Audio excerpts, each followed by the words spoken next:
from what I understand was they were listening to comedy online, and the president was just like, "Who is this guy?" And they're like, "Well, according to this, his name is Andrew Searles," and they're like, "Find him." It's your And then they origin found story. me. Yeah, it was like a CIA operation. Yeah. So they found me and they're like, "Hey, do you have a label?" And I was like, "No." And then they're like, "We would like to sign you." And I was like, "All right, cool." Worked out all the paperwork, and then they ended up re-releasing the album underneath their label. And then like living in LA, it could be very stressful. It could be very expensive as well. And then next thing you know, when these royalty checks started coming in, I was like, Okay, comedy. All right, comedy, I'm like, stand up. yeah, I was like, oh my gosh, I'm making more money put my album playing than actually performing. It's Johnny Late Night! And now here's your host, Johnny Rogers! Welcome everyone to episode number 62 of the Johnny Rogers Show. My guest today was born and raised in Montreal, Canada. He has been named in the top 10 best stand-up comedians in Montreal 4 years straight by the Montreal Mirror. He can be heard on Just for Laughs Canada XM Sirius radio channel. He was one of the top 10 finalists in the Russell Peters Best Funny 5 competition and a finalist in the Los Angeles Clip Comedy competition as well. In 2018, he released his first comedy album, Papa Chocolat, with 800 Pound Gorilla Records on iTunes, Amazon, Spotify, and Google Music, which has garnered over 700,000 plays worldwide. He is also one of Canada's newest headliners, performing coast to coast with no plans of slowing down. His comedic approach about his ethnic upbringing, his dating experiences, observations on modern day issues leave audiences roaring with laughter from the time that he walks on stage until the time that he leaves. Ladies and gentlemen, give it up for my friend and yours, Andrew Searles.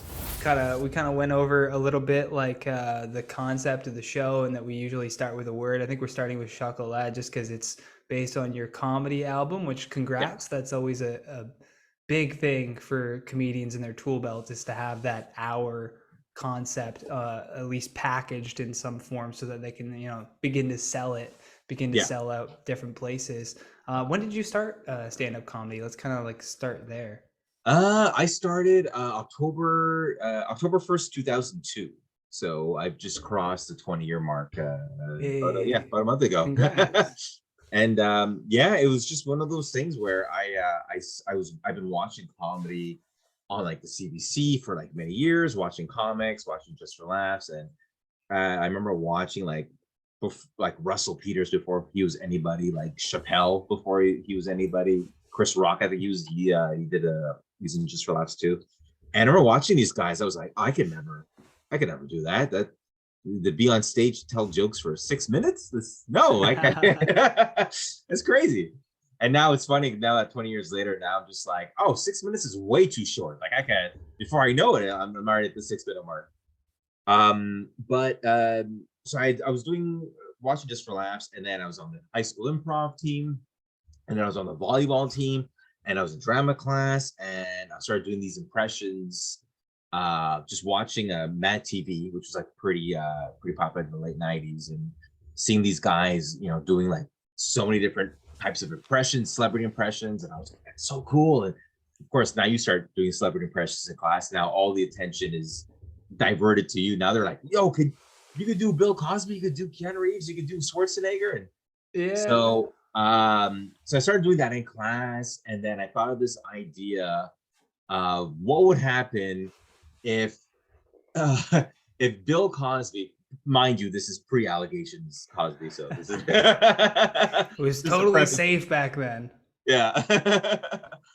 So I had this idea in drama class. We had to sell a product. That was our homework. We had to come to class and have this product to sell. So I thought of Bill Cosby, of him selling this new Jello, this new type of Jello, and I called it like Ookie Spooky Orange, because I figured that's such in the vernacular of like Bill Cosby, and did that, and everyone like just lost their minds. Just like, you can do Bill Cosby impressions? Can you do this? Can you do that person? And then after high school, it just kept adding more and more impressions over the years. And then we're starting John Abbott College, and my buddy was like, hey, all those impressions you do? Why don't you go on stage at John Abbott and do some impressions, because at the time Abbott was, and they still do, doing all these comedy shows during the day for students. I was like, yeah, okay, cool, why not? And went to this guy named Bill Mahone, and I was like, hey, Bill, can I go on stage and tell some jokes? And he's like, sure. He's like, are you a student here? I was like, yeah. He goes, all right, we'll put you on. And gave me a couple of dates, and the first date that I liked was October 1st, 2002. So I've written some material down, and I get on stage and I do like the first 3 or 4 jokes. And I'll admit, like, the jokes are very like atypical of, yes, this is your first time doing comedy. Yeah. It's funny how that's like a thing. Like, you can tell right away someone's maturity on stage just based on like the premise ideas that they're coming up with. You're just like, okay, yeah, it's like, yeah, you're showing your age. Yeah. Yeah. So the first 3 or 4 jokes were all right, and then once I got into my impressions, then everyone just started like going crazy. And this is like, I'm doing stand up for the first time ever in front of like 200, 300 students, and they loved it. They're really enjoying the show. And then of course I skipped class to go do the show, so now I'm going to my next class, and everyone's like, oh, you're the comedian, that was pretty funny. In the hallways, oh, you're the comedian, that's pretty funny. Go home, taking the bus home, hey, you're a comedian, you're really good. I went to the movies that night, and the movie was X versus Sever. No, Ballistic, X versus Sever. It was like Antonio Banderas and Lucy Liu. Terrible movie. But I'm there, and it's just me and this other guy in the theater. And he looks back, and he's like, you're the comedian today. I was like, yeah. He goes, oh, you're really funny. I was like, oh. Well, I'm like, all right, that's cool. Like, I guess I did something right. Since then, it's just kind of like, all right, let's see how far I can kind of push this. And now, 20 years later, I've kind of pushed it pretty far. Now you've evolved from impressions into material from there too. But like, I think that beginning of like every comedian's career is so important. The couple people who are just like, oh yeah, you're really funny, you should keep doing that. Because I don't think people really in any, I mean, maybe I'm ignorant to it, but like, I don't really think any other fields kind of get that outside feedback, usually. Like, when you're at a job and you want to know if you're doing well, you can tell how well you're doing based on like your salary and like how many times that your boss is being like, yeah, that was great, and that's like really the only feedback that you're really getting. But for a comedian or for an artist, like, just putting this out there to anyone who enjoys comedy or enjoys music or enjoys art, just how important that is to just reach out and be like, hey, that was really great. Because that probably, I mean, you could tell me, but that probably was the thought that carried you through 20 years to get to where you are now, right? Is exactly, 10 people that day that told you, hey, that was really funny, you're that comedian from before. They recognized that. Exactly, yeah. And it's the thing with stand-up, the reason why a lot of people say stand-up is the hardest is because it's that immediate response, like with music, you listen to music and be like, okay, that was really good, like with movies, you watch a movie, you enjoy it. But like with stand-up, it's like, as an audience member, I don't have to laugh at that. So for me to laugh at that, you're doing something right, and when you get people coming up to you after a show and be like, hey, that was a great job, that's them. Nobody would lie. Nobody would walk up to you after a show and be like, hey, I really like your show, when they didn't like it. Like, if they liked it, a comedian would do that. Yeah, exactly. Another comment. Hey, that was great, man. Just keep doing that exact same stuff. Exactly. Yeah, keep making me look better. So yeah, I think it's definitely one of those things where it's that immediate gratification that makes you go like, yeah, okay, I guess I did something. And like you mentioned, right, with a job, you'll never really be told you're doing a good job, but they'll be ready to tell you if you're doing a bad job, so 100%. Yeah. So I wonder if incorporating more of that into like regular jobs would actually increase productivity. Because if you look at the history of like artists and the most successful artists, most of them like pinpoint a time when they were younger where someone like helped them or told them that they were doing well or that they should keep doing something, and they hold that the whole way to the peak of their success. Like, I think I just saw a video of Steve Harvey like in tears because he was talking about when he was 26 and he was like really down on his luck, how these like I think he had like a carpet cleaning business, like a small carpet cleaning business. And these two people who owned a carpet company were like helping him. Like they gave him kind of money to get started with his business and like gave him clients and whatever. But then when he told them he wanted to start comedy at 27, he was just expressing that he was interested in being a comedian. They literally like, and I'm not saying people need to do this, but you can do it in your own way, but they literally like funded his comedy career, like through wanting to tour and wanting to do stuff in comedy. He had no money and they were just like, yeah, we'll pay for it. You know, if you want to like travel around it and do stand-up gigs and get better at that, like, sure, we believe in that. Which in turn, like taking away that stress of like, can I do this? Am I good at this? Should I do this? It kind of makes you better in other aspects of your life. Because I find that, at least for me, if I'm like if all my brain focus is all on one issue, everything else starts to like diminish, you know, like even things I'm good at start to get like worse. Like before the pandemic, I was like, you know, still doing comedy and doing as many shows as I could, but then I had all these other worries of like, you know, being a comedian. Dental is not included. So if for months I'm like, fuck, this tooth is killing me, maybe it's infected, I don't know what I'm not gonna be able to focus on my jokes. I could try to write a joke about that situation, but all the other jokes are gonna kind of fall flat a little bit if you don't have 100% of that focus on what you're doing. Yeah, and it'll sit on your mind whether you're aware of it or not. Like you know, or like it's just it's there, and until that problem is fixed, you'll never really see past that blockage. And you see that in so many like comedians who are, you know, ultimately successful with their career, where their problems of money or whatever in the beginning that made them like relatable, let's say, to the general public, when that stuff goes away and they start like coming up with concepts and premises that are like more thought-provoking or like more clever almost. And it's not, I don't even think it's just because they have experience, but I think it's because of that. I think it's because those problems are now off their shoulder, really, that they had when they were younger. They're more sure of themselves as well too. Like I want to ask you, like, at what point in your comedy career were you like, oh, I know exactly what I'm doing? Because for me, sometimes, like, I've been doing it almost 13 years and I still have a bit of imposter syndrome where I'm like, can I write another good joke? Like, I know I've written good jokes because here they are and they get good feedback every time. But like, man, sitting down with that blank page and a pen, you're just like, can I reproduce this lightning in a bottle? Like, am I a comedian? What the fuck? Well, I'm going through that right now. I'm writing my 4th hour now. Damn. And it's like you're starting fresh again, you know, so you're starting from scratch, like trying to write, okay, what's the next bit? And even after this many years, I'm still going, this is, how do I do this again?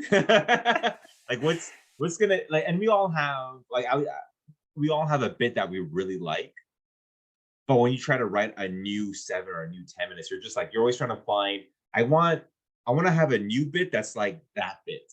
And like, can I recreate that? And I think it's one of those things, like, you eventually will, like, you'll eventually have like your best sex joke, your best ethnic joke, your best political joke, your best, you know, relatable joke.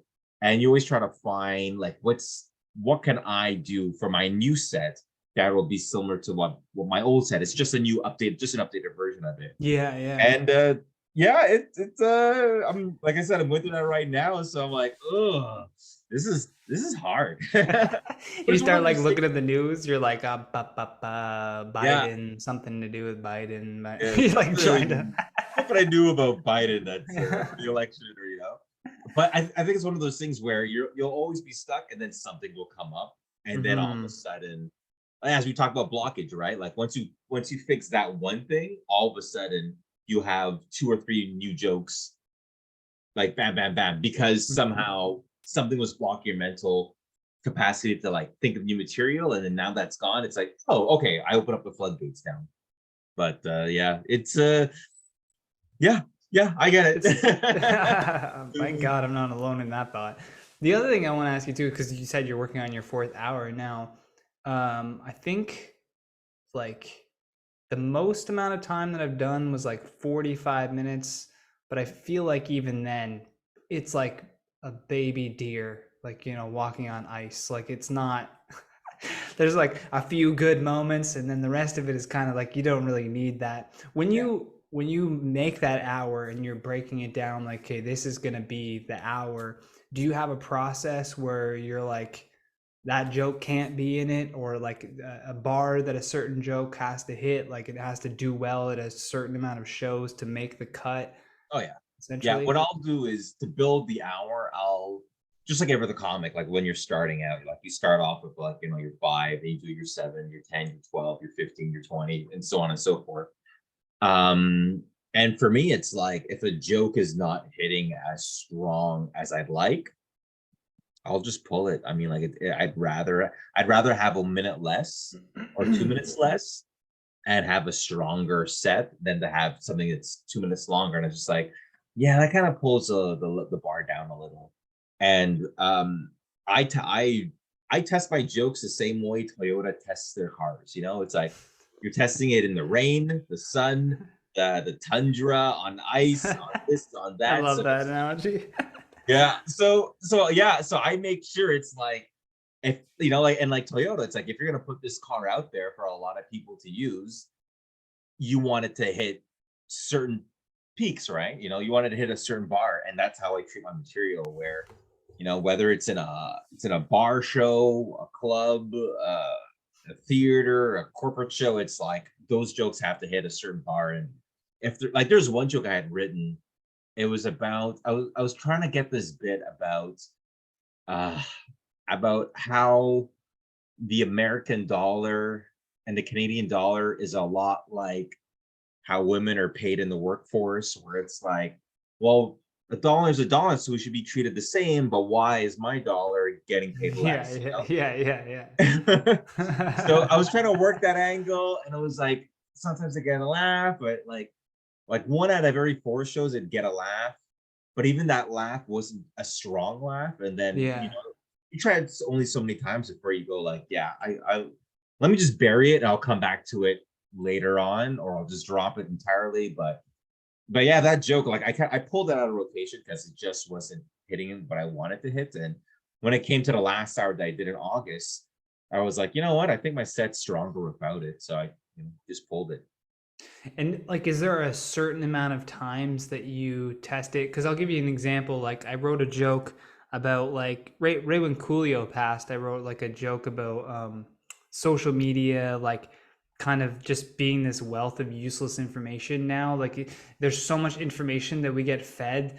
that sometimes you read something on the internet and you're like, I don't know what to do with that. Like, what do I do with this piece of information? I guess I have to ruin someone else's day now, telling them that Yeah. Coolio died. Like, and it worked. I was at the Comedy Nest, and it worked a couple days and like a couple shows in a row. Yeah. And then I came back to Ottawa, and I did it in like a smaller place, and it got like the premise was getting like, yeah, that's right. Like they were like with me on the premise. And then when I said Coolio, they didn't get anything, which we usually was the laughing part, like with his Yeah. name. Yeah. And so I turned it on the crowd and I was just like, okay, where did I lose you there? Like, let's do a workshop moment in the middle of my set, like what? And then like nobody was really answering. And then one girl was like, I could hear her whispering and she was like, I don't know who Coolio is. Like, and she was too embarrassed to say it. But then I found out the whole room, like one person like knew who Coolio was. And then I was Yeah. like, oh yeah, okay. Obviously, like if it's Yeah. if There's it's no two there's no point of reference generation, for them. Yeah. exactly. There's like just a different angle then that I have to take that on. So to me, that bit is worth rewriting and trying again because it was just the specific reference that people weren't getting. Like, Yeah. do you have I tried it 10 times, it doesn't work. Do you have that Mhm. kind of bar for yourself? Yeah, I'll do that a few times. Like I did this one bit last night that I tried it once, and you feel like, okay, there's possible legs. But yeah, I'll give a joke anywhere from 5 to 10 times before I drop it. And usually by the 10th time, it's like, okay, I'm making a decision and it's going to get dropped. Yeah. Because you could only waste so much time on it before you go, all right, that's it. There's one bit I have about compliments. I wrote this joke in 2008.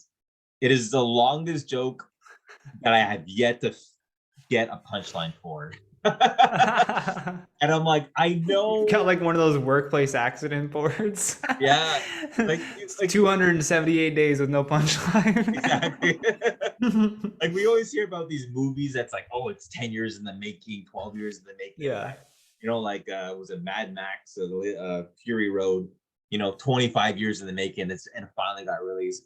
That's where I feel like that bit is, where it's just like there's something there, but I just haven't figured out how to do it. And it's one of those things you bring it back, because a lot of the like comedy is based on like your mentality at the time, so sometimes you look at something, you're like, not ready yet, but then something happens a week, 2 weeks from now, 3 weeks from now, that makes you go like, oh, okay, now I know how to figure it out.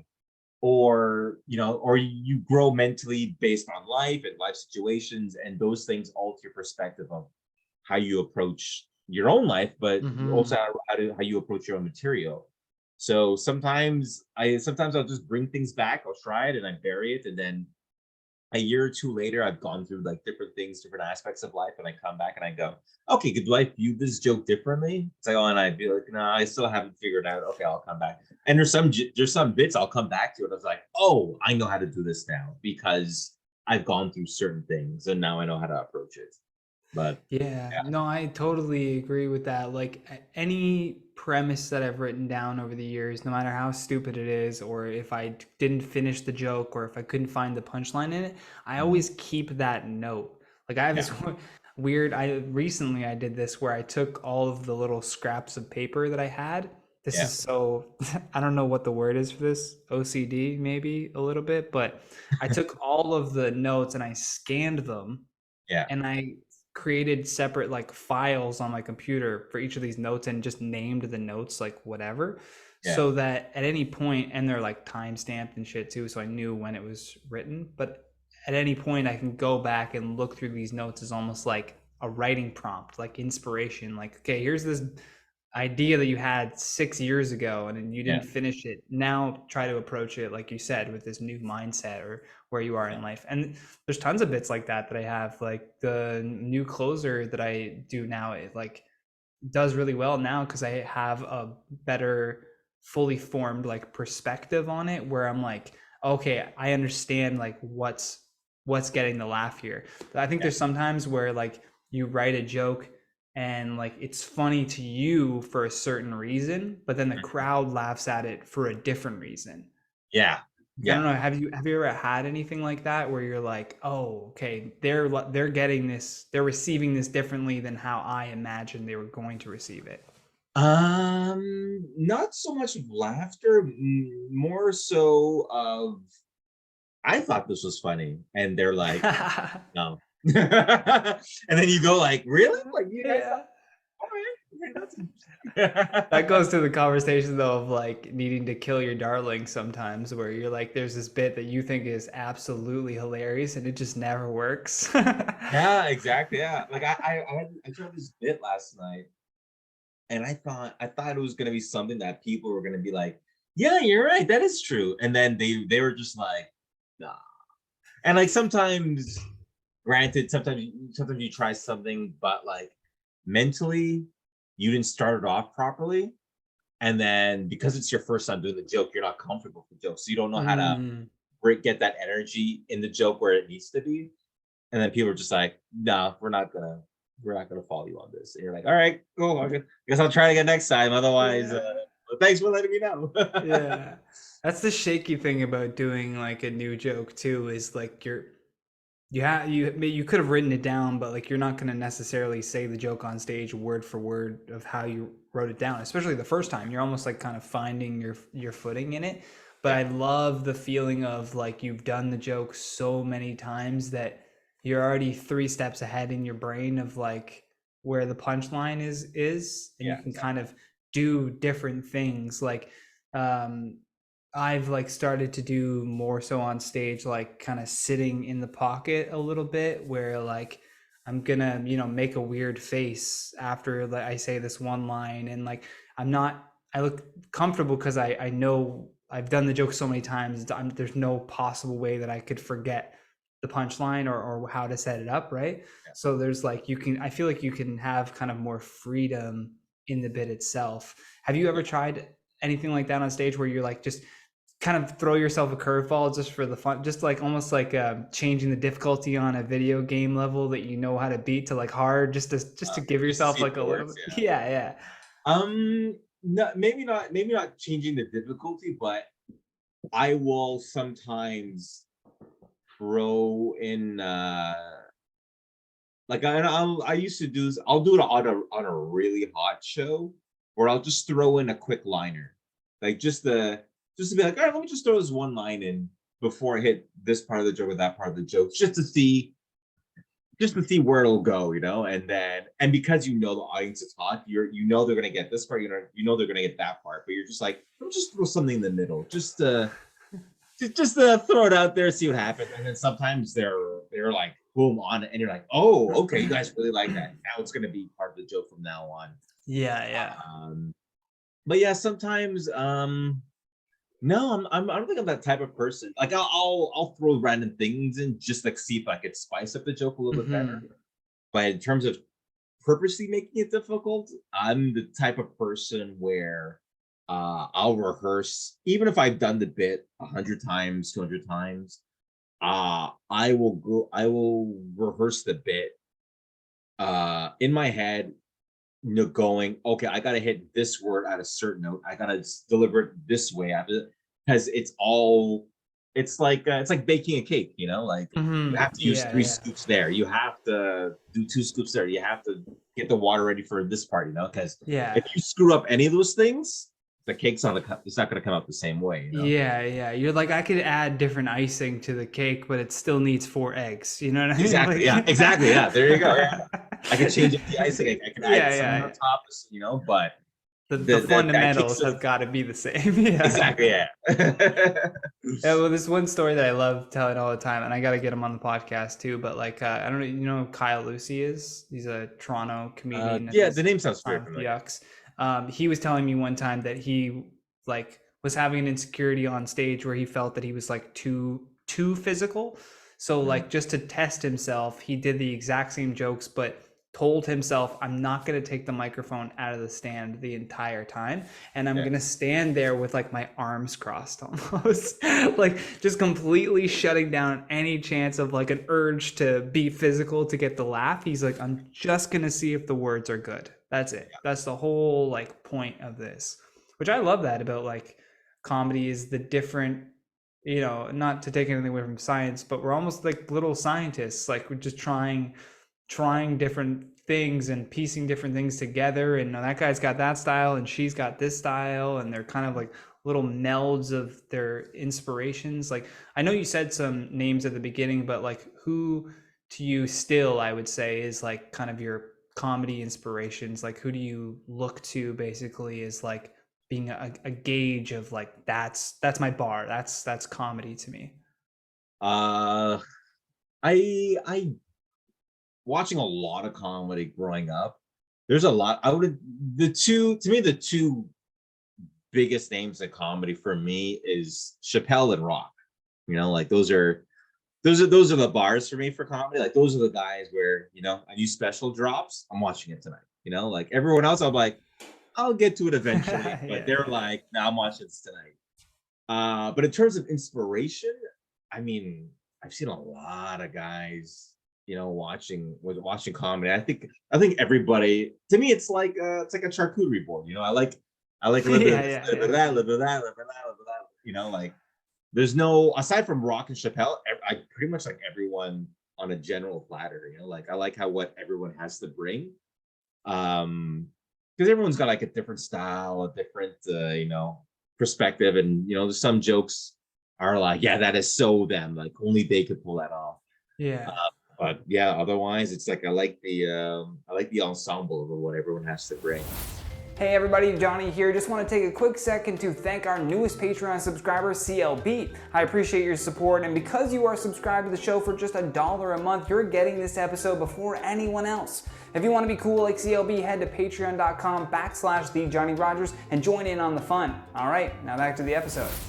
I like doing that, like thinking to my inspirations when I'm like starting to write a new bit. I almost like kind of in my head, because I'm similar to you with like impressions, although I wasn't brave enough to do it in front of my class or the school, but for my close group of friends, they got all the impressions of like, I loved mimicking like the mannerisms and voices of like George Carlin and Dane Cook and like these like different comedians, where like it was because I had obsessively listened to their stuff so much that I could literally just say their bits verbatim, like just word for word in the same cadence and everything.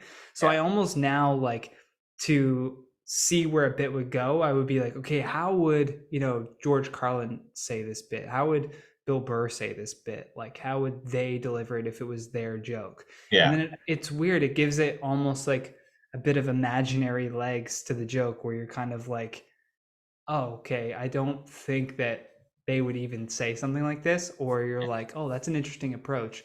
But then you have to kind of obviously switch it back to your voice, Exactly. Yeah. There's so many comedians where they start out and you sound just a little bit too much like that one, like certain comedian that you've watched a lot. Like, did you find that you had that when you started comedy, where you're like, oh, I kind of sound like I'm doing an impression of, Dave or Chris or...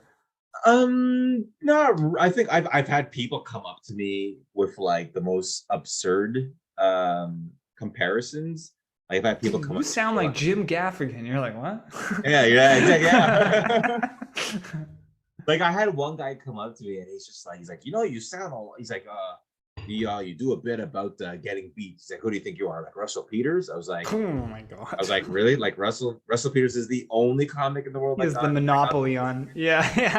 It's like, really? Like that's or I do a bit where I had a high energy. It's like, oh, what, you think you're Jocko Austin now? Like, and I was just like, really? Like that's so like you said, right? Oh, they own the monopoly. Like now I can't do anything on high energy. Like that's people, it's like if that was the case, then we'd have nothing to talk about, but yeah, for sure.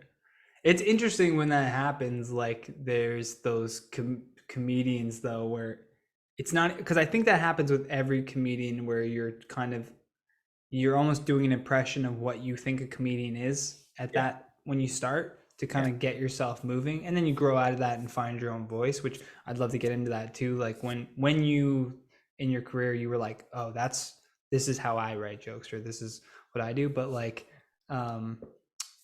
George, like right away, Dave Attell and Dane Cook stand out to me. Those are two comedians who are like two guys where like hordes of people all tried to sound like that because they thought that's success. So I need to be high energy all the time, or I need to talk like this, like David Attell, to just, get like, and that's why, or Dice even. I bet Dice had tons of people doing like, people from the Midwest doing New York accents because they think this, I'm going to pretend to be Italian and it's going to get me over the top.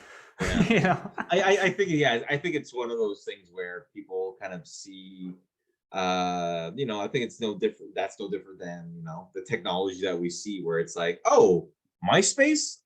And I'm sure Zuckerberg was just like, I'm going to create my own MySpace. And, or someone's like, oh, Facebook or this or that or Instagram. Like we see it all the time, technology.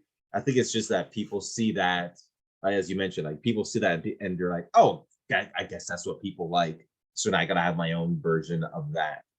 And that will propel me to success. I think it's natural to do that. I've definitely seen comics when I started out, or even while I was doing it, where Louis C.K. When Louis C.K. was starting to pop 10 years ago. I saw like at least 3 or 4 comics in Montreal try to be the Montreal Louis C.K. and like Louis C.K. en français. Yeah, exactly. Yeah, like they would like try and sell. They would talk about his specials and like what he did, and those like, oh, like I'd love to be. I want to do this, and I was just kind of like, I get it. Like I get you want to be, and we've all done that. You know, like I think when we all started out, we all kind of wanted to emulate someone who inspired us to do it. But in the end, it's like you could only go so far with that idea before it's like, well, people don't want to see another Louis. You know, we want to see somebody. You know? And there's also that, like, also I thought of a funny tag on that too. French Louis C.K.'s Louis QC. Yeah, exactly.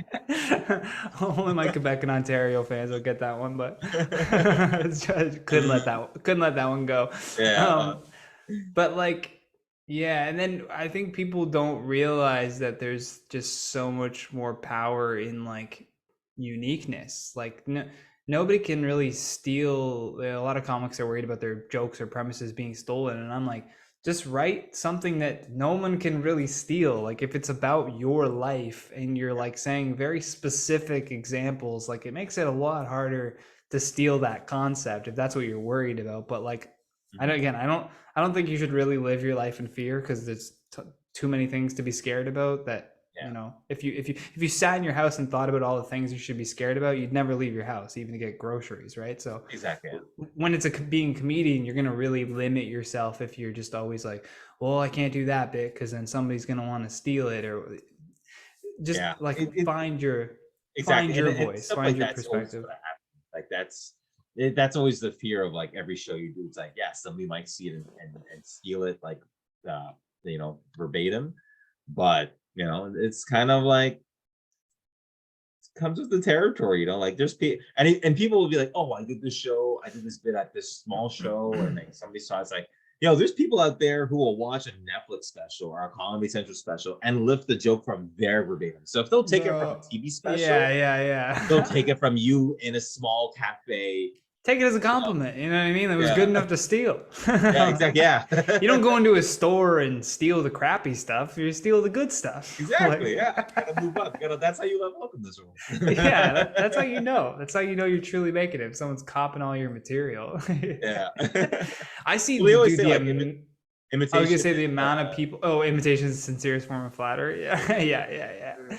I was gonna say the amount of people though that I see stealing memes now, and vice versa. Like there's tons of meme accounts that like take stand-up comedians' jokes essentially and just turn them into a meme format, and it goes viral. You know what I mean? Because the joke is good, whatever the joke is, right? Like I know Fuck Jerry, that account had a lot of issues with comedians that people have forgotten. The Fat Jew as well was another big joke thief too when it came to that. I hope they've moved into more original content now, but I've also seen like a few people where I'm like, where have I seen that premise before? I'm like, oh, it was a meme. Like it was definitely a meme that I saw. But again, that's the problem with like you're consuming. I'm going back to my whole like internet useless information thing. Like you're consuming so much information all day that like there's that, I can't remember the name of the term, but there's a term for it where it's like you kind of forget that it's something you saw and it forms as what you believe it to be, like an original thought. Okay, yeah. Forms in your subconscious. And where you're like, oh, that's really clever that I came up with that, and you totally forget maybe you just glanced and saw it, or somebody sent it to you once, you laughed and did away with it, like put it away and nothing else happened. I wonder if there's something to that where it's like there's this overload of information to the point where like we stop having original thoughts and we're just like a composition of everything we've seen on the internet. We're just forming memories of things we've seen. That's everything new that comes out is just a blend of all the shit you've just seen. Like yeah, exactly. Yeah. I'm sure somebody out there is going to be like, didn't we go to school with John Connor? Remember? And he went missing. Did anyone see that guy from high school? It's like, what? It's a movie, bro. I love that too. You're like, did you just say a movie plot? Yeah. But did you have that moment at all, in like a light bulb moment when you're writing or when you're performing, where you're like, this is my voice. Like I finally like hit that where I'm like, this is exactly how I write. This is my style. This is like how I want to be known as a comedian. it was there's certain moments where I remember there's certain jokes that I think, and you realize, oh, this is why it's funny. Like instead of just writing things and just throwing it on stage and then people laugh, there's like one or two jokes I remember writing where I was like, oh, I get it now. Now I get the science behind why this is funny. Um, and I think it was that over the years of understanding certain things. And then I think it was after I did my first headlining show in 2013. And I was still like, I was quasi high energy, but not, but my real, the voice that I still use to this day was in between 2013 and 2015, where it was kind of like, I think the material you do on your first show, and then when you're starting over and writing your second show, a lot of things started to come in, and you're like, oh, okay, now I get it's like that weird transition of like, oh, you're a teen going into an adult, and it's like now you're writing material as an adult. I've heard that before too, where it's like however many years you've been doing comedy is like how old you are in comedy. So now Yeah, like you're a 20-year-old basically, right? Because you've been doing it for 20 years. So now you have that 20-year-old brain, but with comedy, where it's like yeah, you've gone through the experiences, you've kind of made some mistakes. You still have plenty of mistakes to make and like things to grow, but like you have a better perspective than someone who's like a year or a 1-year-old. exactly. Like, you know Yeah, what I oh mean? yeah, Like, yeah, exactly. Yeah. So yeah, so I'm, let's see, 20 years in comedy. So I finished high school 4 years ago, yeah, and yeah, and I just finished university, I think. It's my graduating year. Um, yeah, so I think it's a lot of, and I've spoken to comics where, like, they're 5 years in and they're like, I think I found my voice, and I told him, I was like, yo, like, if you think this is your voice now, in 5 years from now, you're gonna be like, yo, that was not my voice. This is yeah, now my yeah. voice. And then maybe 2 years after that, they're like, no, no, now it's my voice. It's because you're always gonna be evolving and changing who you are. But I would say between from show two, three, my second headlining show, third headlining show, and fourth headlining show are a lot more consistent of who I am now versus my first headlining show. So now Mm. it's like I feel like now I'm in that voice of like, I know what I am. I know what kind of style I am. I know what kind of energy I bring, and yeah, now it's all kind of like falling into place. Oh yeah. Now your newest album, it's C'est moi, c'est chocolat. My first album is Papa Chocolat. Papa Chocolat, that's what it is. Yeah. How long did you spend kind of working that hour before you were like, okay, it's ready to record? I probably, let's see, maybe like 2 years about, because I recorded that album in 2016.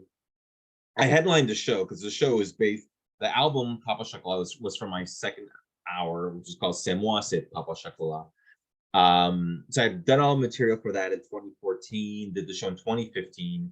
And when I was leaving for LA in 2016, I was like, hey, before I leave, let me just record this thing, and luckily enough, it was one of the smartest decisions I've ever done. But yeah, it was about 2 years, 2.5 years of just like trying it out, doing this joke, doing that joke. And I think I added one joke or two jokes from the 2015 show to the 2016 show. But it was a lot of like, and I was doing like a lot of like theater shows for like a lot of the Italian community and the Greek community. So I was able to like really test those jokes out like on great audiences and kind of tune them out a lot faster, where it's like, instead of spending like weeks and months like, is this joke good, not, or is this joke good or not? Yeah, yeah. Once you do those types of shows, you'll know within like 3 or 4 or 5 shows. It's like, yes, this is good. This is as tight as I'm gonna get it, and work on the next bit. So I was able to really tighten a lot of stuff very quickly. And yeah, and I figured before I leave for LA, I was like, all right, let me record it. And yeah, it ended up being a great show. So because you said like, oh, thank God that I did that before I went to LA. Was there something that happened in LA where you were like, this kind of made me more established, or was there something that where it was like, it, there was that direct like usage of, hey, I have this album? Oh yeah, it's called royalties. Hey. Yeah, that's Hey, that's fair. so I had released the album on my own in like 2017, and it was I put it out there. I don't know how well it did or not, but sometime in 2018, this label called the 800-Pound Gorilla, from what I understand, was they were listening to comedy online, and the president was just like, "Who is this guy?" And they're like, "Well, according to this, his name is Andrew Searles," and they're like, "Find him." It's your And then they origin story. found me. Yeah, it was like a CIA operation. Yeah. So they found me and they're like, "Hey, do you have a label?" And I was like, "No." And then they're like, "We would like to sign you." And I was like, "All right, cool." Worked out all the paperwork, and then they ended up re-releasing the album underneath their label. And then like living in LA, it could be very stressful. It could be very expensive as well. And then next thing you know, when these royalty checks started coming in, I was like, Okay, comedy. All right, comedy, stand up. yeah, I was like, oh my gosh, I'm making more money put my album playing than actually performing. Wow, that's such a good feeling. Yeah, and because of that, like going through like a financial stress, like all of a sudden, Mhm. like that financial stress is just like, nah, you're good. Nah, you're good. Yeah. You could afford to do grocery shopping at Target now. Like you, like you're good, Yeah. fam. No And I more was like, oh man, CVS for me. exactly, yeah, man. So because of that, I was like, oh my gosh, I gotta put out an album. I'm thankful I put out an album. And they could only play your album so many times. It's like it's in rotation for a while, and then Mhm. you start to see like the checks like slowly dwindle down, Ah. and you're like, all right. And I'm like, all right, I'm gonna record another album. The next thing you know, COVID hits. You're like, it'll be a couple of weeks, we'll be back. And next thing you know, it's like February, March, April, May, June, September, and it's like, all right, 2021 it is. And then kept going, and I Keeps was like, all right, pushing, yeah. 2022 again.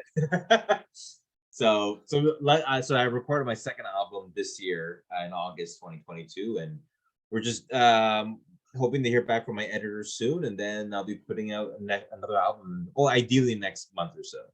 Dope. Well, like, let me know, dude, whenever it's like out and bumping around, and I don't know how much of a Johnny Rogers show push that you'll get, but I can send a few people your way at least. Yeah, man, if it's one or two people, it's one or two people. Yeah. So. We'll do another podcast. Yeah. There's one question that I love asking my guests too is, if you could make a phone call to 15-year-old Andrew, knowing what you know now, and give him a piece of advice, what would you say?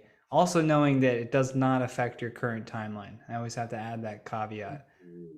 Doesn't affect the timeline. No. Damn. No causality. All right. There's one thing I could tell myself to go back in time. It would be two things. It'd be two things.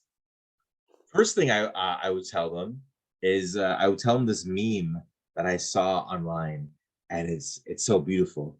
And the meme says, there are 7 billion people in the world, and you think your soulmate lives in Laval. So I love that shit with like high school sweethearts. It's like, really? Yeah. High school? That's it? All Exactly, right. man. And because you don't know any better, because that's your world, right? And Yeah. And then when you get out into the real world, when you get out and you mingle with like college and students and adults and this and that, then you're like, oh, this world's a lot bigger. And it's like suddenly that person you think is so important, you're like, nah, you're not that important at all. There's, look how many people there are in the world. So Yeah. that's one of those things, like, I'd love to tell myself to be like, yeah, don't get hung up on that person. Like there'll always be others. There'll always be another person. Like there's some countries, India has 1 billion people. I'm pretty sure you'll find at least one person or at least 10 people statistically that are your match, So it's like, don't get hung up, It's so funny. Just saying on this, I heard Dane Cook say this once on a podcast, and I don't know if he was trying to be intentionally funny, but it was funny as fuck. He said that he was so happy with his like, I guess their fiance now. He's like, I'm so happy with her, and I said out loud like, oh, where have you been all my life? And then he's like, oh yeah, you weren't born yet. Like, there's such an age gap. There's such like a 17-year age gap or 20-year age gap or something between them. He's like, you literally weren't even a thought. Like, where have you been all my life? You just arrived. Like, what the fuck? I was like, God, that is the most unintentionally hilarious thing I've ever heard. Yeah. It's just like self-awareness, but like blind self-awareness in a sense, You're just like, oh, why doesn't that? Oh yeah, that's why. Oh yeah, I'm a predator. That's what that is. I haven't existed yet.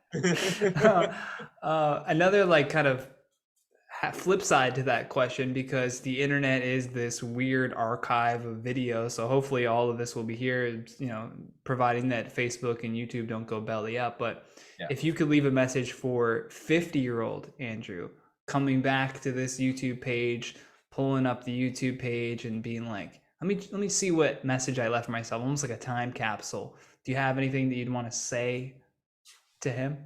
Ooh, 50-year-old me.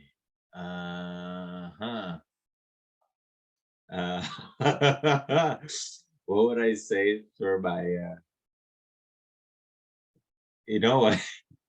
it's so not minute, but the only thing I would tell my older self would be like, hey man, you still watching Star Trek?